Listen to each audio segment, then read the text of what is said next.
Sejam bem-vindos, começa agora mais um Jogo Económico. A partir de agora pode seguir-nos nas redes sociais ou no site do Jornal Económico, mas também na Bola TV. Use o hashtag Jogo Económico para comentar os temas que vamos ter em debate. Jorge Jesus está de volta ao futebol português e ao Benfica. O treinador mais titulado da história das Águias vai ser também o maior investimento da história dos encarnados. Nos 3 anos de contrato, Jesus vai custar 25 milhões de euros. Vamos fazer as contas aos milhões que poderão ser gastos para satisfazer todos os pedidos do novo treinador. A 24 horas da final da Taça de Portugal, vamos ainda olhar para o futuro do Futebol Clube do Porto. Conceição fica ou sai na próxima temporada? Este será o tema da primeira parte do programa. Após o intervalo, vamos perceber como Benfica e Sporting estão a preparar um futuro mais sustentável. Duas boas-vindas aos nossos comentadores, João Marcelino, Diogo Luís e Leonardo Ralha. Muito obrigado pela presença neste Jogo Económico. Diogo Luís, começo precisamente por ti e por te perguntar qual é aqui o racional do regresso de Jorge Jesus ao Benfica. Olha, uma excelente pergunta. Sinceramente, eu não consigo encontrar nenhum racional, tendo em conta a forma como o Benfica tem vindo a ser gerido nos últimos anos, porque se em 2015 ia apostar na formação e de repente vem Jorge Jesus e há um investimento brutal e já não é para investir na formação. Não sei qual é que é o objetivo. Se for para ganhar o campeonato, deixa-me dizer que olhar para o risco e investimento, eu se calhar encontrava algumas soluções mais baratas que conseguiam também mesmo vencer o campeonato com as soluções que se falam que vão entrar no plantel do Benfica. Se é para ganhar o campeonato, chegar aos oitavos de final, era a mesma coisa. Se é para ganhar o campeonato e chegar aos quartos, às meias finais da Liga dos Campeões, estamos a falar de uma coisa diferente. Porque no mercado há treinadores portugueses, Leonardo Jardim, Marco Silva, que se calhar mais baratos que Jesus e com os mesmos reforços também conseguiriam vencer o campeonato de uma forma bastante tranquila. O que me parece é que temos aqui uma mudança de paradigma, porque desde 2009, 2010, que o Benfica só contrata treinadores sem currículo, porque o Jesus, quando entrou no Benfica, não tinha currículo. O Rui Vitória tinha uma Taça de Portugal e o Bruno Lage não tinha currículo. Portanto, é o primeiro treinador que o Luís Filipe Vieira contrata nesta década com currículo. Portanto, isto pode significar alguma coisa. Agora, em termos daquilo que é o futuro, em termos daquilo que é orientação e projeto, o que me parece é que não há aqui um projeto bem definido, não há um perfil de treinador. Parece-me que tem muito mais a ver com salvar um pouco a própria pele, porque estamos num ano de eleições. Agora, deixa-me dizer, há aqui vários riscos. Risco financeiro, em função do investimento que é feito no treinador. Atenção, não estou a colocar em causa a qualidade do treinador, JJ, não é ele, podia ser o Manel, o Joaquim, é o Jorge Jesus que tem muita qualidade e vocês sabem que eu sou admirador das suas qualidades, mas em função dos objetivos que o Benfica pretende, se calhar poderia-se conseguir um treinador mais barato e conseguisse alcançar os mesmos objetivos. E sobrava dinheiro para outras questões, infraestruturas, investimento em equipa. Pois há o risco desportivo, vamos ter uma pré-eliminatória da Liga dos Campeões, terceira pré-eliminatória, não há cabeças de série e pode ser em terreno neutro ou sorteado, e portanto se as coisas começam a correr mal, será complicado em função daquilo que foi o passado recente de Jorge Jesus no Benfica, e depois por fim, naturalmente há o risco do presidente e do treinador caírem em desgraça e portanto são muitos riscos aqui associados. Eu acredito que o presidente olha para Jorge Jesus como aquele que lhe dá mais garantias, mas volto a referir muito mais do que um projeto Benfica. O que me parece é que neste caso é um projeto pessoal para poder se sentir confortável para as eleições que aí vêm. E deixa-me reforçar que o all-in, numa altura em que estamos a passar por uma pandemia e que ainda vamos passar por dificuldades, é uma forma de investir demasiado arriscada, em minha opinião. Pego na expressão do Diogo, Leonardo, isto é um all-in de Luís Filipe Vieira? Eu concordo com o Diogo que, sobretudo, há uma grande vontade de Luís Filipe Vieira tentar salvar-se no momento em que se aproximam as eleições. Uma coisa que nós vimos na história recente é que um presidente de um clube grande que ameaçava eternizar-se, como foi o caso de Bruno Carvalho, muito rapidamente viu a sua presidência ruir quando o descontentamento e a descrença dos adeptos e sócios em relação à possibilidade de chegar aos objetivos desejados deixou de existir.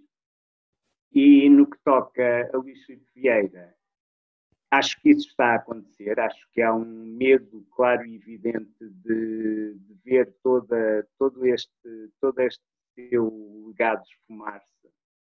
O que terá levado a que ele tome esta decisão que, no limite, provavelmente não seria a decisão que tomaria em condições ideais. João Marcelino, foi dita e escrita muitas afirmações, muitas delas, se calhar, contraditórias com este regresso de Jesus ao Benfica. Acreditas que existem aqui muitas questões por responder?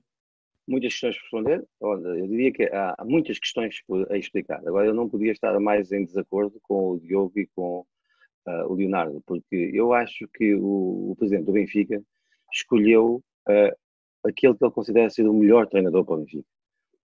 E vai correr alguns riscos por causa disso, porque vai ter que explicar porque é que disse que Jorge Jesus, enquanto ele fosse presidente do Benfica, não voltaria ao clube, porque é que disse há 2 meses que Bruno Lage começaria a próxima época, acontecesse o que acontecesse, porque é que o Benfica assumiu há 4 anos que o Jorge Jesus não era o treinador ideal, nem com o perfil certo para a etapa seguinte, que era a aposta na formação, porque é que disse, no princípio deste ano, Domingos Soares Oliveira,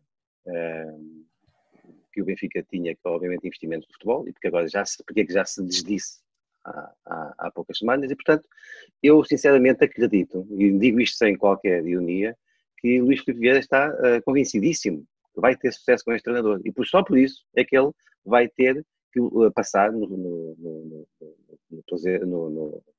futuro próximo situações difíceis, as situações em que vai ter que explicar isso tudo aos sócios, à comunicação social, porque ele não vai poder andar a fugir eternamente com a mala à frente dos repórteres sem responder a estas perguntas. E, portanto, eu sinceramente digo isto, acredito que ele acha que tomou a melhor decisão para o Benfica, como a tomou quando decidiu continuar com Jorge Jesus, depois daquela semana terrível em que o Jorge Jesus perdeu 3 provas, a final da Taça da Liga Europa, o campeonato e a Taça de Portugal.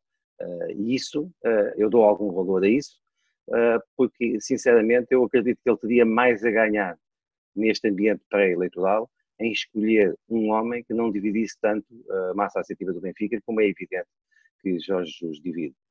João, com tantos jogadores que se têm vindo a falar e provavelmente vem um investimento fortíssimo no futebol do Benfica na próxima temporada, acreditas que chegar ao título nacional é o objetivo ou existe aqui uma ambição um bocadinho mais para além daquilo que é as conquistas nacionais?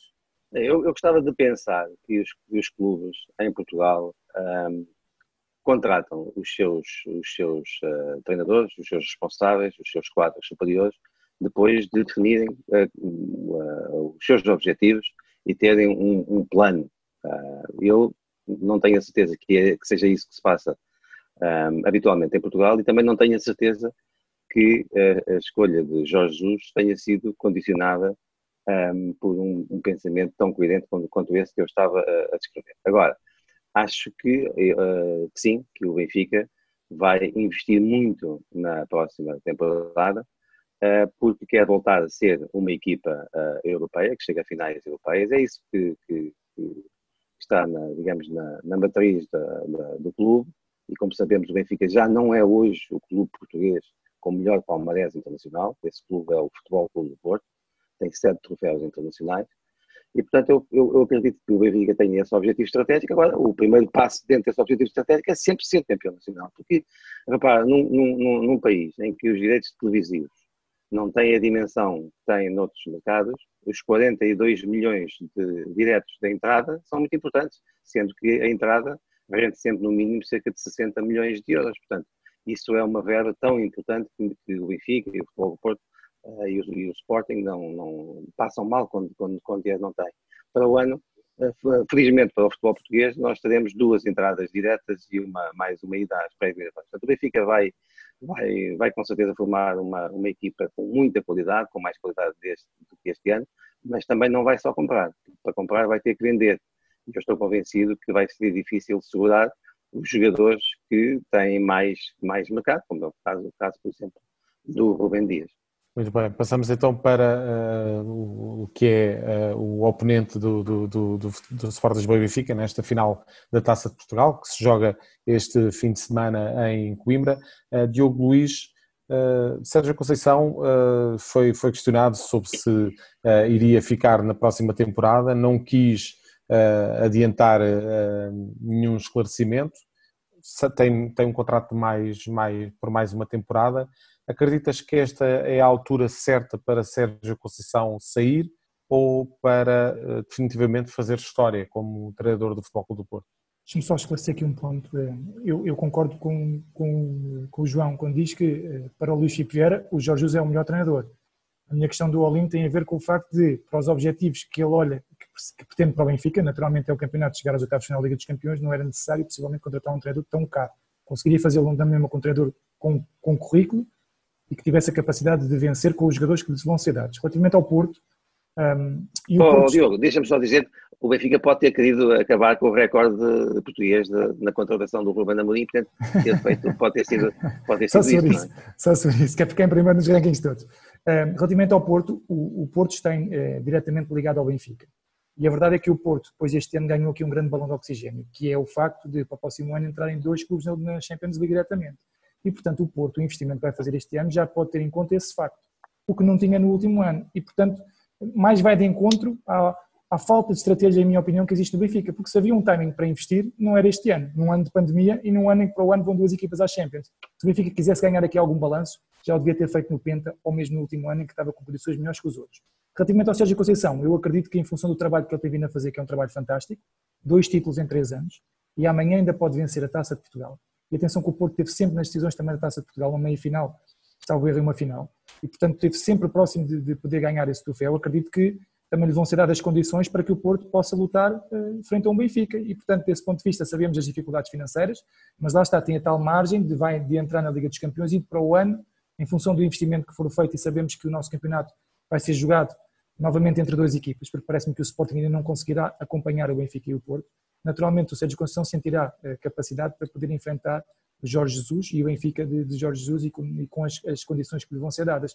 Sabemos também que o Porto poderá vender alguns jogadores, mas nesse caso se calhar até vai prescindir de alguns jovens jogadores que já jogaram alguns jogos, que têm potencial, e acabará por vender esse potencial e tentar manter alguns jogadores mais experientes para se fazer face ao imediato, porque é difícil num clube como o Porto, ou em qualquer clube, olhar para o longo prazo, tem que olhar para o presente e para o médio prazo, e sobretudo neste caso, sabendo que para ser vencedor só a juventude não chega, tem que haver qualidade, naturalmente, mas também tem que haver aqui alguma experiência, e eu acredito que o Sérgio Conceição vai exigir essa qualidade no plantel do Porto, e com certeza também lhe vão ser dados bastantes trunfos para ele poder ficar e para ele poder combater de frente contra o Benfica.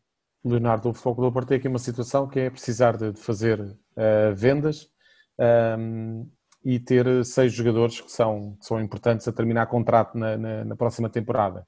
Portanto, esta preparação da próxima época do Futebol Clube do Porto não vai ser propriamente fácil.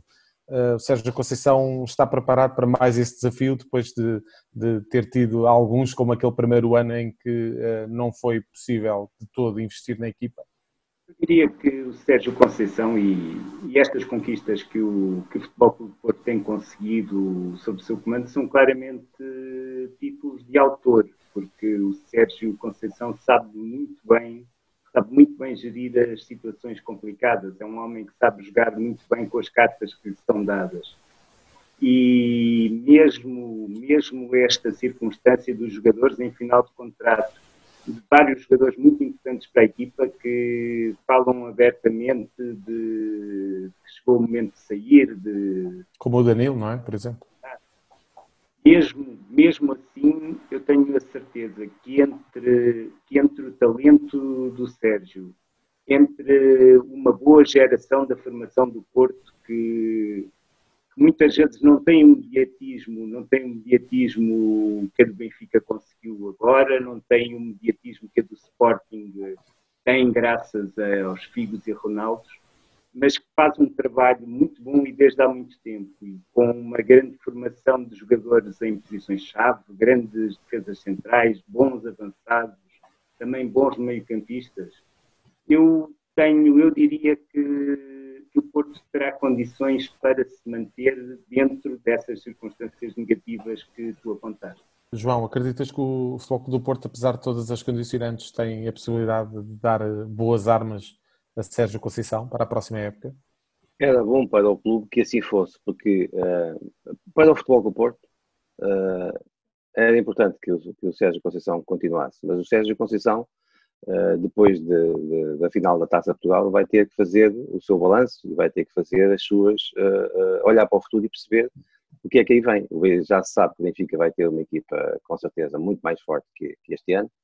Também se viu o que é que aconteceu ao Bruno Lage, porque não foi capaz de exigir a formação de um bom plantel, e portanto muitas vezes, por muito que isso pareça estranho a quem provavelmente nos está a ouvir, mas é melhor sair em alta do que depois arriscar, do que arriscar uma saída pela porta pequena, porque o futebol, como nós vimos com o Bruno Lage, é absolutamente terrível, e portanto esta vai ser uma época em que o Porto vai ter necessidade também de vender. O Porto com certeza vai ter que fazer uma verba ali à volta dos 100 milhões de euros, vai ter que investir, e no deve e no haver. Eu parece-me que se o Sérgio Conceição entender que tem condições para voltar a lutar pelo título, que ficará no Futebol do Porto, e isso sinceramente era o melhor para o clube. Agora vai ser difícil, porque a Alex Telles vai sair, o Otávio também, se não renovar, tem que sair porque acaba o contrato daqui a um ano. O Jesus Corona está na mesma situação, sendo que vai ser com certeza muito pretendido pelo mercado. O Marega ida nada, aspas. E eu também estou convencido que o Futebol Clube do Porto, tal como já fez com o Ruben Neves, com o Diogo Dalot e com o André Silva, prefere vender as esperanças e trocá-las por realidade. E portanto também pode vender alguns dos seus jovens jogadores, mas pode também voltar a acertar nas aquisições. Uma das coisas que eu mais levei no Porto este ano, para além da consistência da equipa, que sem ser brilhante foi a melhor do campeonato português, foi ter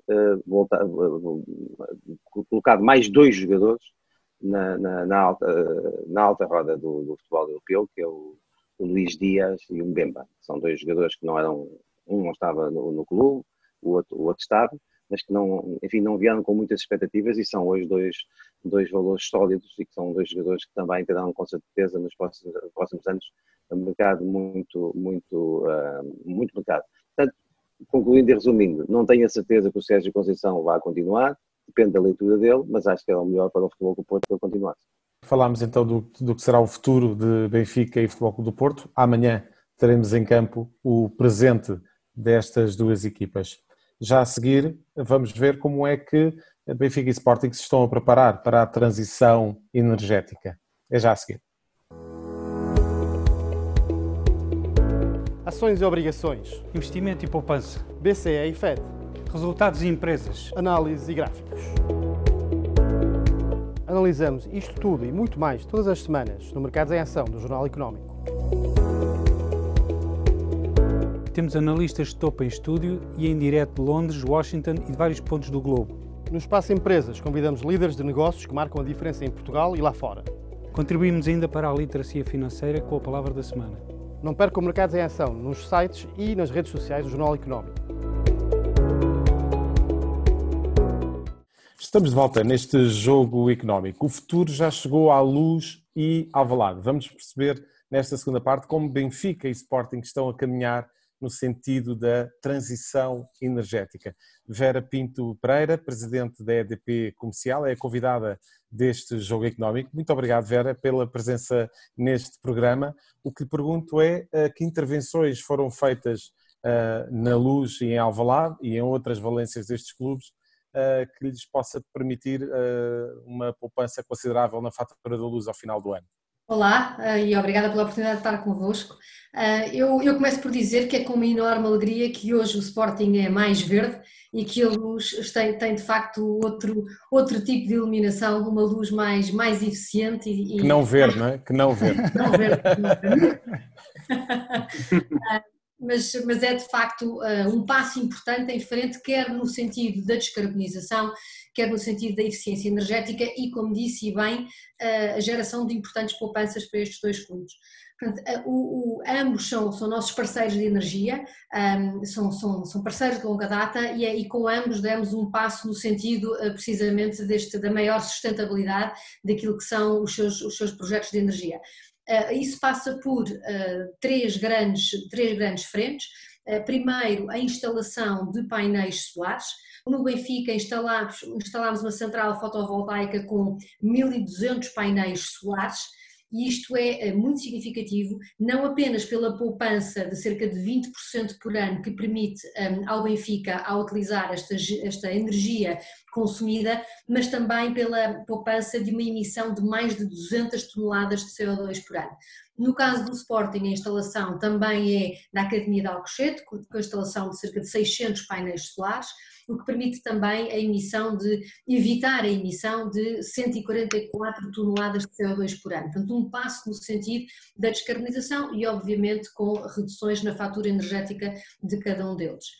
Em ambos demos também um passo no sentido da maior eficiência energética, e essa é uma das preocupações que temos hoje em dia, sobretudo no contexto que vivemos hoje, onde temos que encarar uma reconstrução económica mais eficiente, e passa por, em ambos os casos, fazermos uma análise detalhada dos equipamentos e dos sistemas de climatização, iluminação e aquecimento de águas dos clubes, e depois a EDP faz um investimento no sentido de substituir uma série de equipamentos para conseguir ganhos de eficiência. É através desses ganhos de eficiência e redução nas faturas destes dois clubes, e no caso destes investimentos em novos equipamentos permite-lhes atingir poupanças de cerca de 200 mil euros ano a cada um, e portanto com maior eficiência energética depois a EDP faz-se remunerar com o investimento que faz na eficiência energética.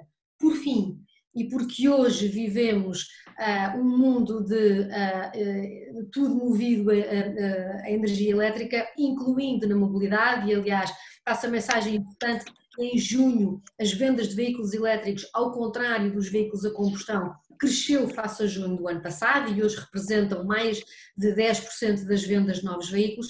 Obviamente ambos os clubes também tiveram esta preocupação de criar de contribuir para uma rede de carregamento dos veículos elétricos, quer nos estádios, quer também nas academias de treino. Nos centros de treino. Leonardo, acreditas que existe aqui uma visão por parte dos clubes de que têm de se tornar sustentáveis no futuro, ou pelo menos já nos próximos anos, ou também existe aqui uma componente de alguma poupança em virtude daquilo que poderá ser a perspectiva de menos receitas nos próximos anos? Eu diria que é uma questão que se compõe de dois pontos. Por um lado, realmente os clubes precisam de poupar receitas seja onde for que o consigam fazer, mantendo-se competitivos à mesma, e poupanças desta dimensão não são despiciendas no contexto em que ambos os clubes estão a viver. Por outro lado, penso que também poderá estar em causa uma vontade de estar ligado à ideia do verde, do ambientalismo, que é muito forte nas novas gerações e que provavelmente será também muito forte nos jovens adeptos que temos os clubes. Diogo Luís, a responsabilidade ambiental é hoje em dia uma componente muito importante das empresas, e naturalmente os clubes, pela sua implementação e pela forma como nos entram pela casa e por todo o ambiente mediático, são também um exemplo a seguir, não é? E é também por isso que fazem estas apostas. Sim, sem dúvida. Eu tive aqui a oportunidade de tirar aqui algumas notas daquilo que a Vera nos disse, e a verdade é que é a preocupação ambiental, que é um tema cada vez que está mais no nosso dia-a-dia, muito também porque as novas gerações também o impõem, têm essa preocupação relativamente àquilo que é o meio ambiente, à forma como nós vivemos e como nós vamos viver no futuro, e como tal os clubes também acabam por se associar e bem. Depois a eficiência energética, acho que é fundamental, e neste caso temos aqui uma relação que é win-win-win, é win para os clubes, é win para a EDP e para nós indiretamente, porque vamos ter um meio ambiente mais saudável e no limite acabamos todos por ganhar. Depois é tentar seguir um pouco esta tendência, porque acho que é uma tendência positiva.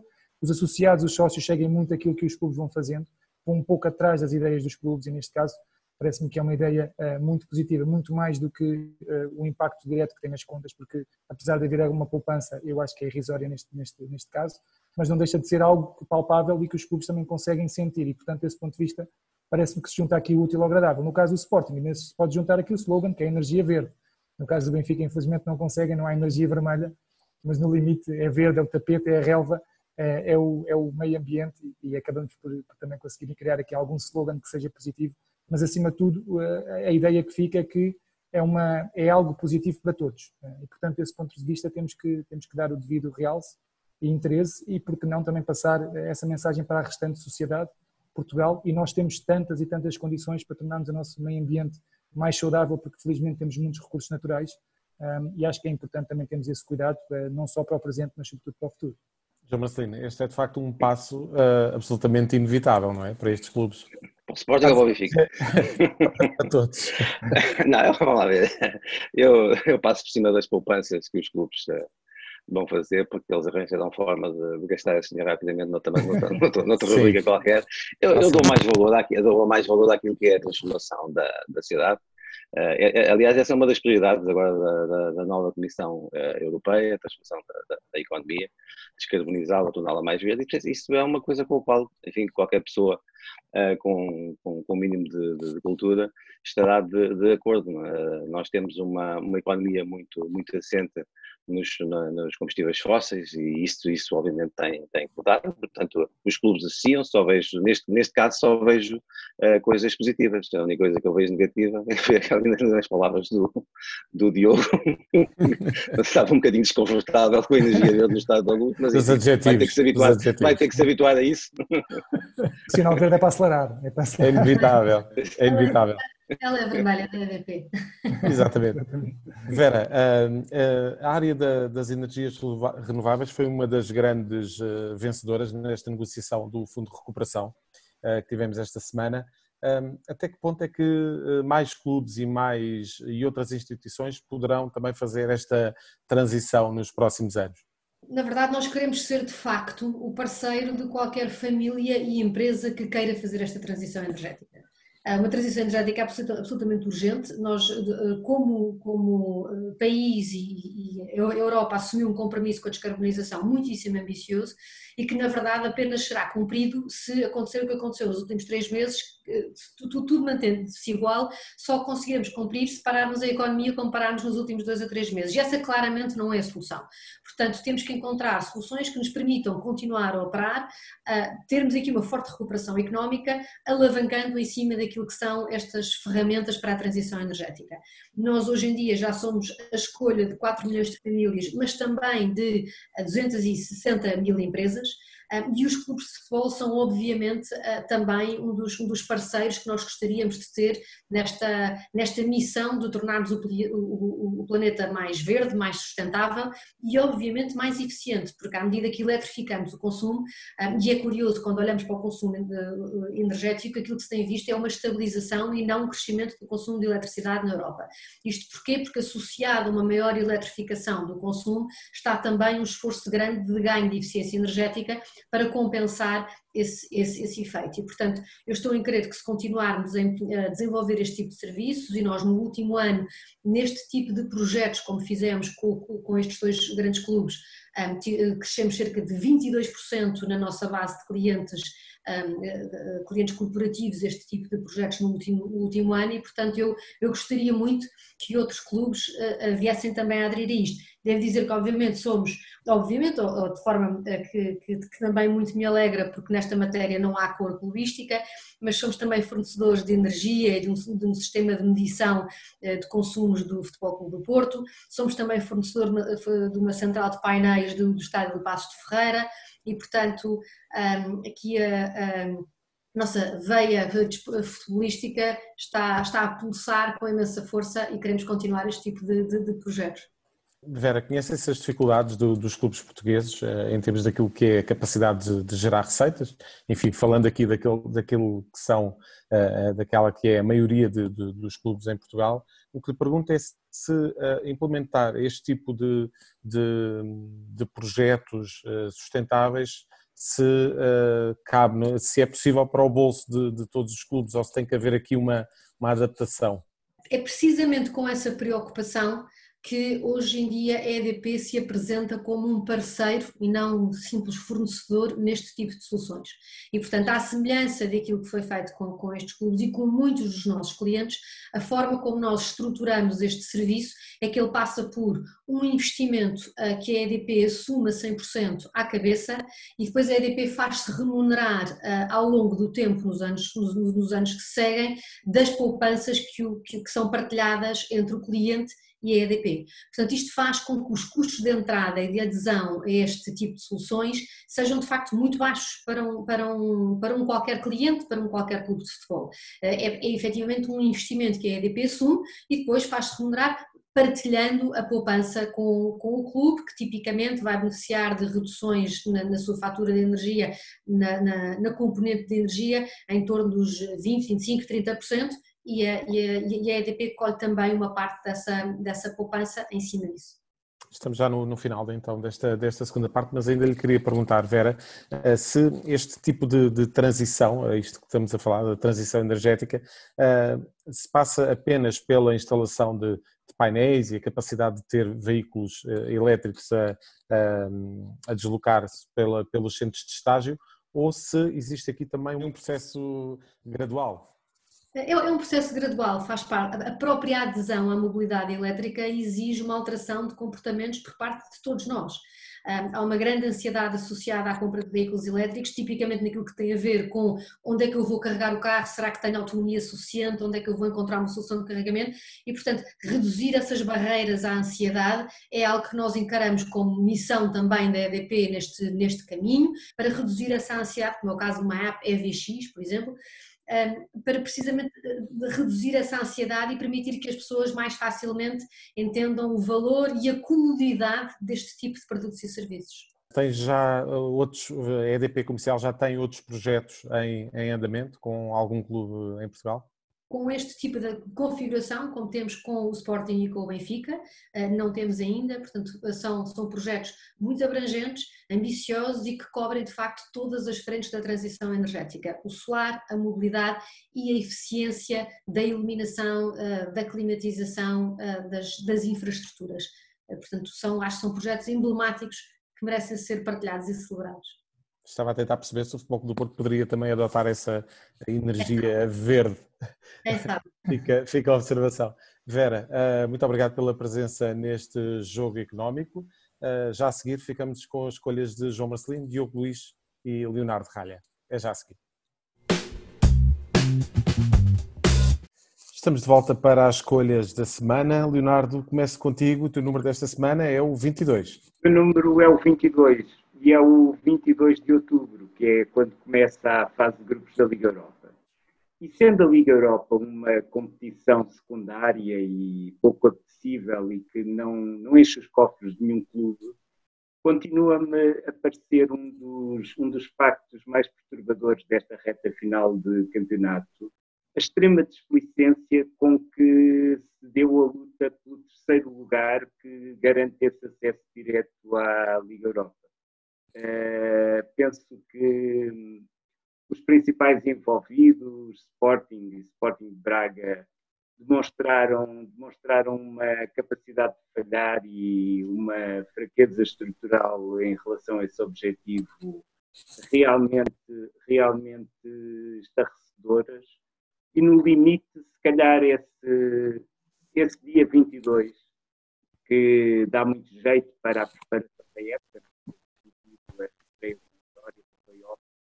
se calhar era melhor entregue a algumas das outras equipas que ficaram atrás deles na Liga NOS. João, passamos então para o teu número. O teu número é o 17, de alguém de quem já falámos aqui.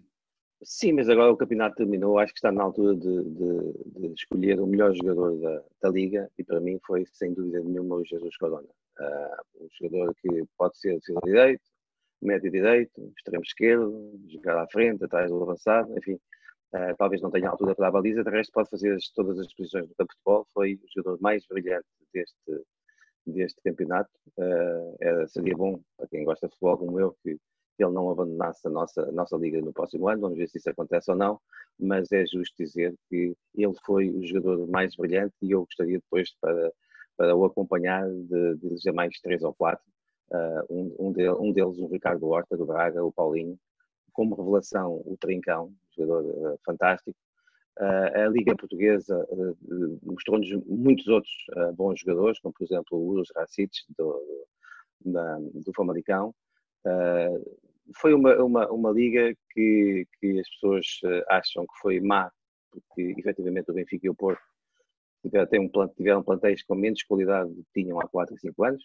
fruto da menor capacidade de investimento, mas a Liga Portuguesa, ao nível das equipas médias, subiu muito, mostrou muitos bons jogadores e os grandes clubes portugueses, em vez de estar a olhar para mercados internacionais, podiam olhar mais para dentro, porque aqui, porventura, conseguiriam encontrar os reforços que lhes faltam para tornar os seus plantéis mais competitivos. E a ano de pandemia, Corona desafiou, foi muito decisivo neste campeonato. Diogo Luís, o teu número é o 19. Deixa-me só abrir aqui uma parte, o Corona estava a jogar em casa, né? Claramente. Claramente. O número 19 é porque o Sporting nunca teve tantos anos seguidos sem vencer o campeonato. E deixa-me referir que é a primeira década em que o Sporting não consegue vencer um campeonato. Em 40 ganhou 5, em 50 ganhou 5, em 60 ganhou 2, em 70 ganhou 2, em 80 ganhou 2, na década de 90 ganhou 1, 99, 2000, e ganhou um outro em 2001, 2002. E, portanto, é um fosso que se está constantemente a cavar. E é importante termos esta noção, é importante haver a tal estabilidade, é importante haver a tal projeto, organização, compromisso, porque senão eu acredito que mais dificilmente o Sporting poderá novamente voltar a vencer. O Liverpool teve agora 30 anos, mas depois reergueu-se, reuniu-se, também conseguiu vencer algumas provas europeias que foi essencial, mas eu olho para o caso do Liverpool e é completamente diferente do caso do Sporting, sobretudo em termos financeiros. E, portanto, o Sporting, para voltar à ribalta, para voltar a poder competir com o Porto e com o Benfica, tem que ser muito eficaz, muito racional, tem que ter todos a remar para o mesmo lado e, sobretudo, tem que ter um projeto e uma organização. E quem tem mais projetos está mais perto, quem tem um projeto mais organizado está mais perto de vencer. E, portanto, parece-me que é isso que tem faltado ao Sporting. Espero que exista agora essa tranquilidade e que as coisas possam retomar o rumo normal dos acontecimentos e que o Sporting possa novamente lutar pelo título com o Benfica e com o Porto. E projeto e organização, se calhar foi um dos teus critérios para escolher os dois protagonistas desta semana. Exatamente, é mesmo isso. Tem projeto, tem orientação, dois projetos diferentes, um baseado mais em jogadores mais experientes, em um treinador mais experiente, outro num treinador mais novo e jogadores novos. Basicamente o projeto, quando eu falo do projeto, falo da organização e do equilíbrio que existe dentro dos clubes, a tranquilidade que permite aos treinadores fazerem o seu trabalho e depois dois treinadores que têm uma mensagem positiva e que é uma mensagem incorporada para os jogadores. Nós, para ganhar, temos que jogar bem. Se jogarmos bem, estamos mais próximos de vencer. E, portanto, a partir desse momento, os jogadores acreditam na mensagem, as coisas vão correndo bem. Claro que há percalços se existem, mas a verdade é que são duas equipas que têm um futebol positivo e que lutaram pelo último lugar da Europa até ao fim. E a realidade é que conseguiram não só fazer bons jogos de futebol, como valorizar ativos, mais o Famalicão porque tem ativos mais jovens. No caso do Rio Ave já tem uma equipa mais experiente, mesmo assim também conseguiu valorizar. E deixa-me destacar-te aqui um jogo do campeonato. Rio Ave Famalicão, para quem não viu e tem a oportunidade de ver, vale a pena. Aquela segunda parte foi uma coisa do outro mundo. O Rio Ave estava a perder 2-0, empatou 2-2, mas dentro dessa segunda parte o Famalicão podia ter marcado golos. Foi um hino ao futebol.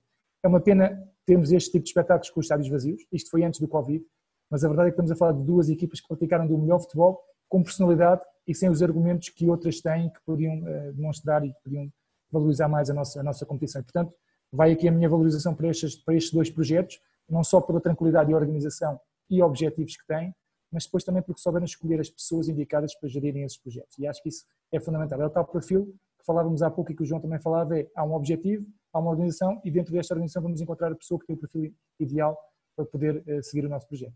João Marcelino, a tua figura desta semana é o Sérgio Conceição. Pelo mesmo motivo pelo qual elegi o Corona. Agora que acabou a Liga, quem foi o melhor treinador, quem foi o treinador mais em destaque, para mim foi o Sérgio Conceição, também não esquecendo o trabalho que o João Pedro Sousa fez no Famalicão e também a explosão do Ruben Amorim, que fez um excelente trabalho em Braga, onde ganhou a taça da Liga e até no Sporting. E, portanto, dizer que amanhã é a final da Taça de Portugal e ele tem aqui, o Sérgio Conceição, um outro desafio, porque ele não tem sido muito feliz. Ele perdeu a final duas vezes. A primeira, quando estava no Braga, contra o Sporting de Marco Silva, estava a ganhar 1-0 ao intervalo. O Sporting com 10 ainda veio a perder a taça. O ano passado, o Porto, na minha opinião, foi a melhor equipa que o Sporting, mas falhou depois nas grandes qualidades. Após um grande jogo do Mathieu, que talvez tenha sido o melhor jogo que ele fez em Portugal, nos seus 4 anos de representação do Sporting, e portanto é uma prova, e portanto se conseguir ganhar estes 3 anos do Sérgio Conceição no Futebol do Porto, terão sido fantásticos e terá, para além de devolvido ao Benfica aquela derrota que foi dolorosa, de certeza, de perder um campeonato quando tinha 7 pontos de avanço. Ele devolveu essa mesma uma derrota equivalente ao Benfica. Eu acho que ele tem aqui um momento muito, muito importante na carreira dele e que se o ganhar, obviamente, partirá com muito mais tranquilidade para aquela reflexão que eu falava há pouco. Vai ou não vai continuar no Futebol do Porto?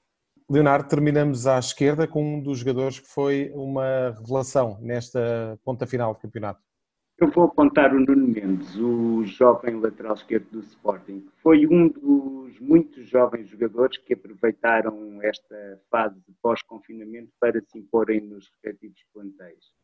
Como alguns de vocês saberão ainda melhor do que eu, os laterais não são propriamente os jogadores mais mediáticos, normalmente, e muitas vezes não são os jogadores mais valorizados. No entanto, toda a dinâmica que conseguem impor à equipa, toda a forma como um bom lateral consegue dominar o terreno de uma ponta à outra, fazem com que os melhores sejam joias raras. E no caso do Nuno Mendes, apesar de ser muito novo, apesar de ter acabado de fazer 18 anos, pormenores como aqueles primeiros segundos do Porto Sporting, em que ele foi sozinho contra o mundo, entrou pela área, ainda tentou servir-se para o ar, tentou marcar na recarga, mostram que há ali um grande potencial e esperando é que possa ser trabalhado devidamente e não enviado num negócio de desespero para sanear um pouco as contas.